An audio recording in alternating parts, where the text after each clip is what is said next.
Good morning everyone, কেমন আছো তোমরা সবাই? আশা করছি সবাই খুব ভালো আছো। আমিও বেশ ভালোই আছি।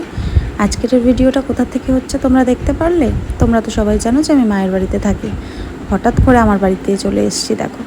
তো হ্যাঁ, দুদিনের একটু প্রয়োজনীয় কিছু কাজ ছিল আমার শ্বশুর বাড়িতে। তো যেই কারণের জন্য দুদিনের জন্য এই শ্বশুর বাড়িতে এসেছিলাম। আজকেই লাস্ট, আজকেই বাড়ি ফিরবো। দুদিনে আর তোমাদের সাথে ভিডিও করা হয়নি। আজকেই বাড়ি ফিরে যাব। দুদিনে কাজ মিটিয়ে নিয়েছি, কারণ মাম্মামের একটু ব্যাংকের কাজ ছিল, তোমাদের দাদা ভাইয়ের সাথে একটু আমার কাজ ছিল, তো এই আর কি। এখানে দেখো সকালবেলা আজকে ঘুম থেকে উঠলাম, উঠে এই যে বসিয়ে দিয়েছি 3 জনের জন্য চা, আর হচ্ছে গিয়ে কি বলে ওটা, প্যাটিস। ওই যে তোমাদের বললাম যে কাজ রয়েছে, সেই কাজেই বেরিয়েছি। এই দেখো এখন যাচ্ছি মাম্মামের জন্য ব্যাংকে। ওর একটা ব্যাংকের বই করতে হবে, স্কুল দিয়ে বললো, তো সেই কারণে এই যে বেরোচ্ছি। তোমাদের দাদাভাই চলে যাবে ডিউটি, আর আমরা চলে যাব ব্যাংকে। আমাদের ব্যাংকেও পৌঁছে দিয়ে ও ডিউটি বেরিয়ে যাবে। আমি এইদিকে ব্যাংকে কাজকর্ম করে চলে যাব একেবারে বাপের বাড়িতে। তো যাই হোক, ভেবেছিলাম যে কাজটা ফুলফিল হবে কি না, একটা টেনশন নিয়েই যাচ্ছিলাম।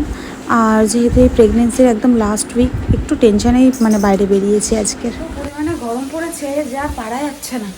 তো এখানে তো রান্না চাপিয়েই দিয়েছি, দেখতেই পারলে। আজকে হচ্ছে কি জানো, ভাত। তো গরম পড়েছে যে আর টেকা যাচ্ছে না। রান্না প্রায় হয়ে গেছে, ভাত হয়ে গেছে, আর ওদিকে পটল চিংড়ি কড়াইতে, এই যে কড়াইতে হচ্ছে। আর এখন শুধু বাকি আছে লতিটা, চিংড়ি মাছ দিয়ে লতি করবো। আর আজকে তো বাড়ি চলে যাব, তো সেই কারণে একটু বেশি করে তরকারি করে রেখে যাচ্ছে, কারণ তোমাদের দাদা ভাই তো রাত্রেবেলা খাওয়া দাওয়াটা করবে, সেই কারণে একটু বেশি করে তরকারি করে রেখে যাচ্ছি। কালকে রোববার আছে, ও যদি যায় তো যাবে বাড়িতে আমাদের, খেয়ে নেবে এখন। আর যদি না যায় ও শাশুড়ি মার কাছে খেয়ে নেবে। তো এই তো মাম্মাম একটু বাথরুমটা পরিষ্কার করছে, ও স্নান করে বেরোবে। তারপরে আমি রান্নাবান্না করে ঘর দুয়ার পুছবো, স্নান করব। আর মাম্মাম আর আমার এত পরিমাণে ঠান্ডা লেগে গেছে, আমি তো না হয় কোনো ওষুধই খেতে পারবো না, ওকে তবু ওষুধ খাইয়েছি।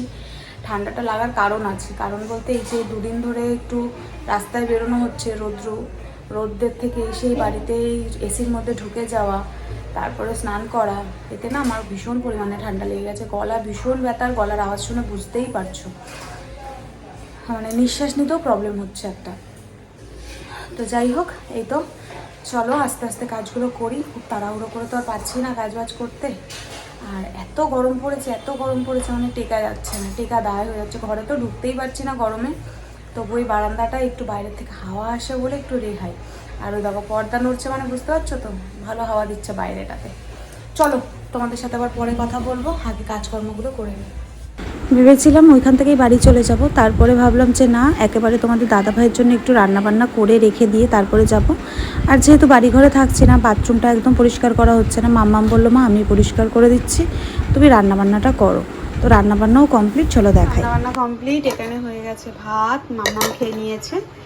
আর এখানে হচ্ছে পটল চিংড়ি, আর এই যে হচ্ছে কচুর লতি চিংড়ি মাছ দিয়ে খেয়ে নিয়েছে। আর তোমাদের দাদাভাই গেছে একটু ডিউটিতে। আমার স্নান কমপ্লিট, ঘর দোয়ার মোছামুছি সমস্ত কাজকর্ম কমপ্লিট করে রেখেছি।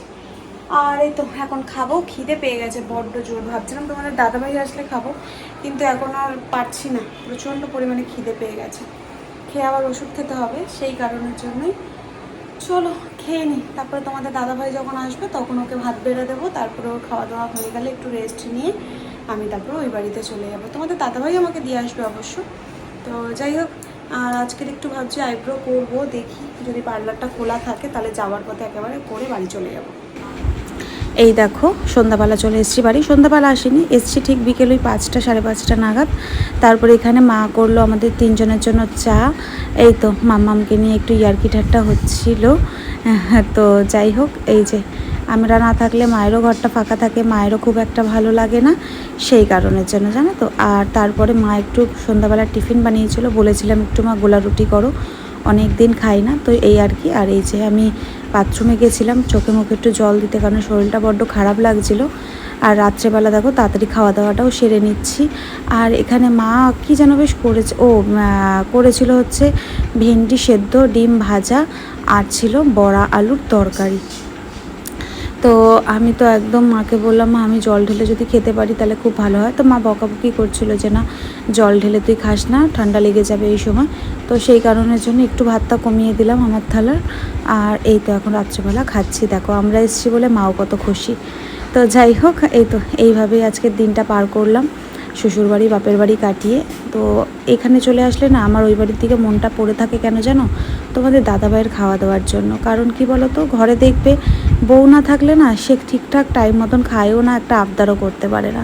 তো যাই হোক, যতটা পেরেছি আমি ওকে করে দিয়ে এসেছি। আশা করছি ওর হয়ে যাবে আজকের রাত্রে, কালকের দুপুরেও ওর হয়ে যাবে। আর এই তো আমি এখানে খেতে বসলাম। তোমাদের দাদাভাইকে একটু আগে ফোন করলাম যে খাওয়া দাওয়া করেছো কি না। তো চলো আজকের মতন টাটা, গুড নাইট।